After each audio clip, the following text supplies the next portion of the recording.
Pour ce troisième épisode, nous sommes dans la salle de recherche du service de médecine physique et de réadaptation. C'est un espace de plus de 100 mètres carrés, tout équipé, qui a pour but d'analyser les signatures motrices des patients, c'est-à-dire à la fois,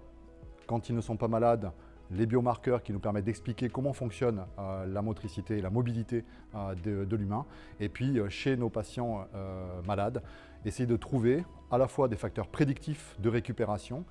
ou d'évaluer l'évolution de nos patients et donc mieux préparer nos programmes de rééducation à partir de nos résultats. Bonjour, je m'appelle Raphaël Pionnier, je suis docteur en biomécanique spécialisé en analyse du mouvement et je suis l'ingénieur de recherche du service de MPR.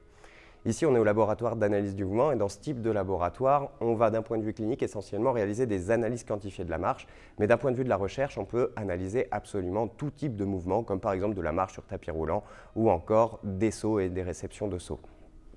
Pour répondre à ces différentes problématiques, on va utiliser des caméras optoélectroniques associées à des marqueurs passifs rétro-réfléchissants et le principe c'est que ça va nous permettre de récupérer la position des marqueurs dans les 3 dimensions de l'espace. Aussi, nous possédons des plateformes de force intégrées au sol qui vont nous permettre d'obtenir la force de réaction du sol dans diverses activités. On a également un système électromyographique qui va nous permettre d'obtenir les signaux électriques musculaires lors de ces différentes activités.